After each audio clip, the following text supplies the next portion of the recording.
ರಾಜಣ್ಣ ರಾಜೀನಾಮೆ ವಿಚಾರದಲ್ಲಿ ಕೈ ಚೆಲ್ಲಿದ್ರ ಡಿಕೆ ಶಿವಕುಮಾರ್. ರಾಜಣ್ಣ ವಿಚಾರದಲ್ಲಿ ಮೂಗು ತೋರಿಸಿಲ್ಲ ಡಿಕೆ ಶಿವಕುಮಾರ್. ರಾಜಣ್ಣ ತಲೆದಂಡದ ಬಗ್ಗೆ ಕೇಳಿದ್ರೆ ಕೈ ಮುಗಿದು ಹೋಗಿದ್ದಾರೆ ಡಿಸಿಎಂ. ಪರಂ ರಾಜಣ್ಣ ಇಬ್ಬರು ಕೂಡ ಮಾತುಕತೆಯನ್ನು ನಡೆಸಿದ್ದಾರೆ ಅವರ ಕೊಠಡಿಯಲ್ಲಿ. ತಮ್ಮ ಪಾಡಿಗೆ ತಾವು ವಿಧಾನಸಭೆ ಕಲಾಪಕ್ಕೆ ಹೋಗಿದ್ದಾರೆ. ಅಲ್ಲಿಯೂ ಕೂಡ ಅವರು ಮಧ್ಯಪ್ರವೇಶ ಮಾಡಿಲ್ಲ. ರಾಜಣ್ಣ ವಜಾ ವಿಚಾರದಲ್ಲಿ ಕೈ ಕೂಡ ಹಾಕಿಲ್ಲ. ರಾಜಣ್ಣ ವಿಚಾರದಲ್ಲಿ ಯಾವ ಹಸ್ತಕ್ಷೇಪವನ್ನು ಕೂಡ ಡಿಕೆ ಮಾಡಿಲ್ಲ. ಯಾಕೆ ಅಂತಂದ್ರೆ ಈ ಅಪವಾದ ತನ್ನ ಮೇಲೆ ಬರುತ್ತೆ ಅನ್ನುವಂತಹ ಜಾಣ ನಡೆ. ಸೊ ಆ ಕಾರಣಕ್ಕಾಗಿ ನನಗೂ ಇದಕ್ಕೂ ಸಂಬಂಧ ಇಲ್ಲ, ಅವರು ಮಾಡ್ಕೊಂಡಿದ್ದಕ್ಕೆ ಅವರು ಅನುಭವಿಸ್ತಾ ಇದ್ದಾರೆ ಅನ್ನೋ ಮೆಸೇಜ್ ಪಾಸ್ ಮಾಡೋ ಪ್ರಯತ್ನಗಳಿದ್ದ ಹಾಗೆ ಕಾಣಿಸ್ತು.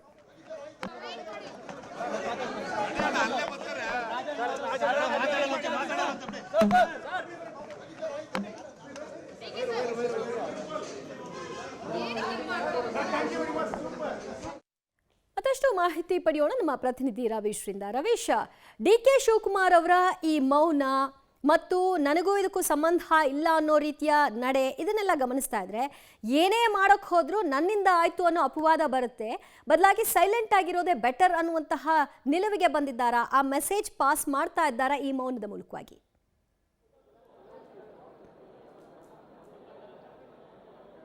ದಿವ್ಯಾ, ಖಂಡಿತವಾಗಿ ಕೂಡ ಡಿ ಕೆ ಶಿವಕುಮಾರ್ ಕೂಡ ಒಂದು ರೀತಿಯಲ್ಲಿ ಅನುಭವಿ ನಾಯಕ, ಅನುಭವಿ ರಾಜಕಾರಣಿ. ಯಾವ ಸಂದರ್ಭದಲ್ಲಿ ಯಾವ ಪಾನನ್ನ ಮೂವ್ ಮಾಡಬೇಕು ಮತ್ತು ಎಲ್ಲಿಗೆ ಚೆಕ್ಮೇಟನ್ನು ಯಾವ ಸಂದರ್ಭದಲ್ಲಿ ಇಡಬೇಕು ಅನ್ನೋದು ಕೂಡ ಚೆನ್ನಾಗಿ ಗೊತ್ತಿದೆ. ಯಾಕೆಂದರೆ ರಾಜಣ್ಣ ಅವರು ಡಿ ಕೆ ಶಿ ವಿರುದ್ಧ ವಾಗ್ದಾಳಿ ನಡೆಸಿದಂತಹ ಸಂದರ್ಭದಲ್ಲೂ ಕೂಡ ಡಿ ಕೆ ಶಿ ಅದನ್ನು ಕೂಲಾಗಿ ಟ್ಯಾಕಲ್ ಮಾಡ್ತಾ ಬಂದರು. ಅಂದರೆ ಹೈಕಮಾಂಡ್ ಮೇಲೆ ಒಂದು ಬಾರಿ ಹೇಳೋದು, ಹೌದಾ ಹಾಗೆ ಹೇಳಿದಾರಾ, ಹೇಳಿ ಬಿಡಿ ಅಂತ ಹೇಳೋದು, ಇದೆಲ್ಲವನ್ನೂ ಕೂಡ ಸಹಿಸ್ಕೊ ಬರುವಂಥ ಪ್ರಯತ್ನವನ್ನು ಮಾಡಿದರು. ಅದು ಹೊರಗಡೆಗೆ. ಆದರೆ ಒಳಗಡೆ ಏನೆಲ್ಲ ಪ್ರಯತ್ನಗಳನ್ನು ಮಾಡಬೇಕು, ರಾಜಣ್ಣ ಅವರಿಗೆ ಬ್ರೇಕ್ ಹಾಕೋದಕ್ಕೆ ಏನೆಲ್ಲ ಪ್ರಯತ್ನಗಳನ್ನು ಮಾಡಬೇಕು ಅದನ್ನೂ ಮಾಡಿದರು. ಆದರೆ ಅದರಲ್ಲಿ ಸಾಕಷ್ಟು ವಿಫಲತೆಯನ್ನು ಕಂಡಂಥವರು ಡಿ ಕೆ ಶಿವಕುಮಾರ್. ಈಗ ಎಲ್ಲೋ ಒಂದು ಕಡೆ ರಾಜಣ್ಣ ಅವರು ತಾವೇ ತೋಡುವಂಥ ಹಳ್ಳದಲ್ಲಿ ಅವರೇ ಬಿದ್ದಿರಬೇಕಾದ್ರೆ ಡಿ ಕೆ ಶಿವಕುಮಾರ್ ಅವರು ಇಂಥ ಸಂದರ್ಭದಲ್ಲಿ ಹೋಗಿ ಮೂಗು ತೋರಿಸಿದ್ರೆ ಎಲ್ಲೋ ಒಂದು ಕಡೆ ಅದು ನನ್ನ ಕಡೆ ಬರ್ಬೋದು ಅನ್ನೋದು ಒಂದಿರ್ಬೋದು. ಜೊತೆಗೆ ಅದಕ್ಕೆ ಸಿದ್ದರಾಮಯ್ಯ ಮತ್ತು ಟೀಮ್ ಭವಿಷ್ಯದ ರಾಜಕಾರಣಕ್ಕೆ ಬೇರೆ ಬೇರೆ ರೀತಿಯ ತೊಡರುಗಾಲನ್ನ ಹಾಕ್ಬೋದು. ಹಾಗಾಗಿ ಈಗ ನಾನು ಬಹಿರಂಗವಾಗಿ ಸೈಲೆಂಟ್ ಆಗಿದ್ದಷ್ಟು ಸೇಫ್ ಅಂತ ಅನ್ಸಿರ್ಬೋದು. ಹಾಗಾಗಿ ಡಿ ಕೆ ಶಿವಕುಮಾರ್ ಅವರು ಈ ಒಂದು ವಿಚಾರದಲ್ಲಿ ಅಂತರವನ್ನು ಕಾಯ್ದುಕೊಳ್ತಾ ಇದ್ದಾರೆ. ಅಂದರೆ ಏನೇ ಕೇಳಿದ್ರು ಕೂಡ, ಮಾರ್ನಿಂಗ್ ಅವ್ರನ್ನ ರಿಯಾಕ್ಷನ್ ಕೇಳಿದ್ರು ಕೂಡ CM ಉತ್ತರ ಕೊಡ್ತಾರೆ, ಹೈಕಮಾಂಡ್ ಇದೆ, ಹೈಕಮಾಂಡ್ ಕೇಳ್ಕೊಳ್ಳಿ, ಇದು ಇಷ್ಟನ್ನೇ ಹೇಳಿದರು. ಅದಾದ ಬಳಿಕ ಕಾಂಗ್ರೆಸ್ನ ಹೈಕಮಾಂಡ್ನಿಂದ ಯಾವ ಆಜ್ಞೆ ಬಂತೋ ಆಗ ಡಿ ಕೆ ಶಿವಕುಮಾರ್ ಅವರು ಮುಖ್ಯಮಂತ್ರಿ ಜೊತೆ DCM ಆಗಿ KPCC ಅಧ್ಯಕ್ಷರಾಗಿ ಚರ್ಚೆ ನಡೆಸಿದ್ದಾರೆ ಹೊರತು ಈ ವಿಚಾರದಲ್ಲಿ ಬಹುದೊಡ್ಡ ಅವರನ್ನ ರಕ್ಷಣೆ ಮಾಡಬೇಕು ಅಂತ ಆಗಲಿ ಅಥವಾ ಅವರನ್ನು ತಳ್ಳಬೇಕು ಅಂತ ಆಗಲಿ ಬಹಿರಂಗವಾಗಿ ಮಾಡಿಲ್ಲ. ಆದರೆ ಯಾವುದೇ ರಾಜಕಾರಣ ಜಾಣತನದಿಂದಲೇ ನಡೆಯುತ್ತೆ. ಆ ಜಾಣತನದ ರಾಜಕಾರಣವನ್ನು ಈಗಲೂ ಕೂಡ DK ಶಿ ಮಾಡಿದ್ದಾರೆ. CM ಕಚೇರಿಯಿಂದ ವಿಧಾನಸಭೆ ಸಭಾಂಗಣದೊಳಗಡೆ ಬರಬೇಕಾದ್ರೆ ರಾಜಣ್ಣ ಮತ್ತು ಪರಮೇಶ್ವರ್ ಅವರು ಆ ಒಂದು ಸಚಿವ ಒಂದು ಕೊಠಡಿಯಲ್ಲಿ ಮಾತನಾಡ್ತಿರ್ತಾರೆ. ಆ ಸಂದರ್ಭದಲ್ಲಿ ಡಿ ಕೆ ಶಿವಕುಮಾರ್ ಎಂಟ್ರಿ ಕೊಟ್ಟು ಅವರಿಬ್ಬರು ಮಾತನಾಡ್ತಾ ಇದ್ದಾರೆ ಅಂದಷ್ಟೇ ಹೇಳಿ ಅಲ್ಲಿಗೆ ಹೋಗೋದಿಲ್ಲ, ನೇರವಾಗಿ ವಿಧಾನಸಭೆಗೆ ಹೋಗ್ತಾರೆ. ಅಂದರೆ ಅಲ್ಲೂ ಕೂಡ ಅಂತರ ಕಾಯ್ದುಕೊಳ್ಳುವಂಥ ಪ್ರಯತ್ನವನ್ನು ಮಾಡಿದರು. ಹಾಗಾಗಿ ಡಿ ಕೆ ಶಿವಕುಮಾರ್ ತಾಳ್ಮೆಯಿಂದಾಗಿಯೇ ಎಲ್ಲ ಒಂದು ಕಡೆ ನನಗೆ ಗೆಲುವು ದಕ್ಕುತ್ತೆ ಅಂತ ಅಂದ್ಕೊಂಡಿರ್ಬೋದು. ಆ ಕಾರಣಗಳಿಗೋಸ್ಕರವಾಗಿ ಈ ರೀತಿಯ ರಾಜಕಾರಣವನ್ನು ಅವರು ಮುಂದುವರಿಸ್ತಾ ಇದ್ದಾರೆ. ದಿವ್ಯಾ, ರೈಟ್, ರವೀಶ್ ಸಂಪರ್ಕದಲ್ಲಿ ಇನ್ನಷ್ಟು ಅಪ್ಡೇಟ್ಸ್ ನಿಮ್ಮಿಂದ ಪಡ್ಕೊಳ್ತಾ ಹೋಗ್ತೀವಿ. ರಾಜಕಾರಣದಲ್ಲಿ ಏನು ಬಯಸದೆ, ಏನು ಪ್ರಯತ್ನಿಸದೆ ಕೆಲವೊಂದು ಸನ್ನಿವೇಶದಲ್ಲಿ ಲಾಭಗಳಾಗುತ್ತೆ. ಡಿ ಕೆ ಶಿವಕುಮಾರ್ ಅವರಿಗೆ ಈ ವಿಷಯದಲ್ಲಿ ಹಾಗೆ ಅನ್ಕೋಬಹುದು. ರಾಜಣ್ಣ ಪನಿಷ್ಮೆಂಟ್ ಉಳಿದವರಿಗೆ ದೊಡ್ಡ ರೀತಿಯ ಸಂದೇಶ. ರಾಜ್ಯ ಕಾಂಗ್ರೆಸ್ಗೆ ಹೈಕಮಾಂಡ್ ಖಡಕ್ ಸಂದೇಶವನ್ನ ಈ ಮೂಲಕವಾಗಿ ರವಾನಿಸಿದೆ. ಪಕ್ಷಕ್ಕೆ ನಾಯಕರಿಗೆ ಮುಜುಗರ ತರುವ ಹೇಳಿಕೆಗಳಿಗೆ ಬ್ರೇಕ್ ಹಾಕಿ ಅಂತ. ಪಕ್ಷದ ವಿರುದ್ಧ ನಾಲಿಗೆ ಹರಿಬಿಟ್ರೆ ಹೈಕಮಾಂಡ್ ಪಾಠ ಕಲಿಸುತ್ತೆ ಅನ್ನುವಂತಹ ಮೆಸೇಜ್. ಸದ್ಯ ಕಾಂಗ್ರೆಸ್ ಹೈಕಮಾಂಡ್ನ ಕಠಿಣ ಹೆಜ್ಜೆಗೆ ದಿಗ್ಭ್ರಮೆಗೆ ಒಳಗಾಗಿದ್ದಾರೆ ಉಳಿದ ನಾಯಕರು. ರಾಜಣ್ಣ ತಲೆದಂಡ, ಉಳಿದವರಿಗೆ ಢವಢವ ಶುರುವಾಗಿದೆ. ಏನು ಮಾತಾಡಬೇಕು, ಏನು ಮಾತಾಡಬಾರ್ದು, ಯಾರ ಬಗ್ಗೆ ಎಷ್ಟು ಮಾತಾಡಬೇಕು, ಎಷ್ಟು ಮಾತಾಡಬಾರ್ದು, ನಾವು ಹೇಗಿದ್ರೆ ಸರಿ, ಹೇಗಿದ್ರೆ ತಪ್ಪಾಗುತ್ತೆ, ಈ ರೀತಿಯ ಆತ್ಮಾವಲೋಕನೆ ಕೆಲವರಲ್ಲಿ ಆಗಿದೆ.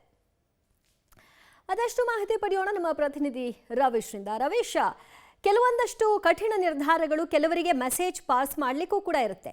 ಅದರಲ್ಲಿ ತಪ್ಪಿಲ್ಲ. ಆ ಪಕ್ಷಗಳಿಗೆ ಅದರ ಫ್ಯೂಚರ್ ಗಟ್ಟಿಯಾಗಿರಬೇಕು ಅಂತಂದ್ರೆ ಆ ನಿರ್ಧಾರಗಳ ತೆಗೆದುಕೊಳ್ಳುವಂತಹ ಸ್ವತಂತ್ರ ಸರ್ವ ಸ್ವಾತಂತ್ರ್ಯವೂ ಕೂಡ ಇದ್ದೇ ಇರುತ್ತೆ. ಸೊ ಈಗ ರಾಜಣ್ಣ ಅವರಿಗೆ ಮಾಡಿರುವಂತಹ ಈ ಪನಿಷ್ಮೆಂಟ್ ಏನಿದೆ, ತೆಗೆದುಕೊಂಡಿರುವಂತಹ ನಿಲುವೇನಿದೆ, ಇದು ಉಳಿದವರಿಗೆ ಪಾಠ ಆಗುತ್ತಾ? ಆಗಲೇಬೇಕು ಅನ್ನೋ ರೀತಿಯ ಮೆಸೇಜ್ ಇರಬಹುದಾ ಇದು?